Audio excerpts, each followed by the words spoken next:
नमस्कार दोस्तों, मैं हूं शैलेश। दोस्तों, आज का टॉपिक है कि सम्मान और अपमान को एक समझो, यानी कि इसके पीछे पागल मत बनो। भगवत गीता में भी लिखा है कि जो सम्मान और अपमान में यानी शांत रहे वही स्थित प्रज्ञा है। आइए जानते हैं इसके बारे में। हर इंसान को सम्मान की भूख होती है। उसके पीछे छुपा होता है अहंकार। अहंकार ही नहीं होगा तो सम्मान की आशा ही नहीं रहोगी। तो अहंकार से बचना बहुत ज़रूरी है, क्योंकि जब सम्मान जितना ज़्यादा मिलेगा अहंकार उतना ही बढ़ेगा, और अहंकार जितना बढ़ेगा उतना ही इंसान पाप करेगा। इसीलिए सम्मान की आशा रखना मूर्खता है। इंसान नर्क की ओर धकेला जाता है। नर्क यानी कि दुख। मैं पाताल लोक की बात नहीं कर रहा हूँ। दुख भुगतना ही पड़ेगा, क्योंकि पाप करेगा तो कर्म तो भुगतना ही पड़ेगा। और अपमान, कोई अगर आपका अपमान करे तो इंसान दुखी हो जाता है। आपका दोस्त ही अगर आपका अपमान करे तो आप बहुत दुखी हो जाते हो। अरे यार, उसने मेरा अपमान कर दिया सबके सामने। लेकिन आपने अपमान एक्सेप्ट किया, इसलिए आपको दुख हुआ। अगर आप उस समय चुप रहते और कुछ भी फीडबैक ही नहीं देते तो ऑटोमेटिक उसे लगता कि इसे कोई फ़र्क ही नहीं पड़ा। तो आपको कोई मान मिले चाहे अपमान मिले, सम्मान मिले, आपको शांत रहना है और उस चीज़ को अपने दिल से निकाल देना है।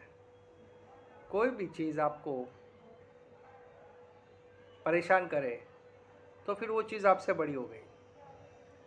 तो आपको कोई भी परिस्थिति हो, चाहे कोई भी सिचुएशन हो, चाहे का आदमी हो, चाहे कोई भी हो, वो आपको विचलित नहीं करे, ये ध्यान रखना है। अगर आप विचलित हो गए तो फिर आप हार गए। जितना ज़्यादा दुख होगा उतना ही आपको शांत होना पड़ेगा, क्योंकि शांत होगा तो ही मन अच्छे आइडियाज़ निकलेंगे। इसलिए दोस्तों, शांत मन से ही सद्बुद्धि का जन्म होता है। तो मान और अपमान एक ही चीज़ है दोस्तों। अगर कोई, मान लो कि आज कोई बड़ा सुपरस्टार है, अगर उसको आज बहुत मान मिल रहा है, अवार्ड्स मिल रहे हैं, लेकिन कल यही लोग, जब वो फ्लॉप हो जाएगा तो यही लोग गाली देंगे। एक ज़माना था राजेश खन्ना का, इतना बड़ा सुपरस्टार, ना भूतो ना भविष्यति, इतना बड़ा सुपरस्टार, लेकिन जब उसका बुरा वक्त आया तो वही फैंस लोग मुकर गए, उनकी फिल्में देखने से बंद हो गए। तो वो क्या चीज़ थी, वो आई और चली गई। वो था समय। जब इंसान का समय बलवान होता है तो उसे लगता है कि वो राजा है, लेकिन वो राजा नहीं है दोस्तों। समय उसको राजा बना दिया। राजा से वो रंग भी बन जाएगा। इसीलिए समय पर अहंकार मत करो, ना पैसों पर अहंकार करो। पैसा तो भाग्य से आता है, लेकिन अहंकार नहीं करना चाहिए। अगर ईश्वर ने आपको कुछ दिया है तो उसका सदुपयोग करो, ज़रूरतमंदों को दो, लेकिन अपने आप को ईश्वर मत समझो। रावण के पास भी सब कुछ था, लेकिन अहंकार था। तो यह अहंकार उसको कहाँ ले डूबा।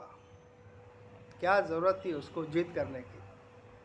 वो चाहता तो 10 और रानियों के साथ शादी कर सकता था, लेकिन अपनी बहन का बदला लेने के लिए इतना बड़ा रिस्क ले लिया। इंसान हमेशा क्रोध में ही गलत फैसले लेता है और बाद में पछतावा आता है। इसलिए सम्मान जो कर रहे हैं वो कल आपको गाली भी देंगे। इसलिए बचो ये सब से, अपने आप को बचाए रखो, क्योंकि क्या है, आपके मन पर इफ़ेक्ट नहीं होना चाहिए। चाहे कोई आपको धुतकारे, चाहे कोई आपकी प्रशंसा करे, खाली सुनते रहो। जैसे वक्त बदल जाता है, दुनिया भी बहुत जल्दी बदल जाती है। इसीलिए दोस्तों, ये बात हमेशा ध्यान रखो कि जितना हो सके सरल रहो। It's a very difficult to be a simple, क्योंकि सिंपल रहना बहुत मुश्किल है। आप एक दिन ट्राई करके तो देख लो। और अगर आपको डिप्रेशन से बचना है तो यही सोचो कि एक फ़िल्म चल रही है और मैं उसे चुपचाप देख रहा हूँ और इसमें मेरा कोई कंट्रीब्यूशन नहीं। जैसी फिल्म भगवान बना रहा है वही मैं देख रहा हूँ। साक्षी भाव में रहोगे तो डिप्रेशन कुछ नहीं कर पाएगा। सिर्फ मन का खेल है और कुछ नहीं। इसलिए दोस्तों, मान अपमान में, सम्मान अपमान में शांत रहो। वीडियो अच्छा लगे तो लाइक कीजिए, सब्सक्राइब कीजिए। मिलते हैं एक नए वीडियो पर। जय हिंद।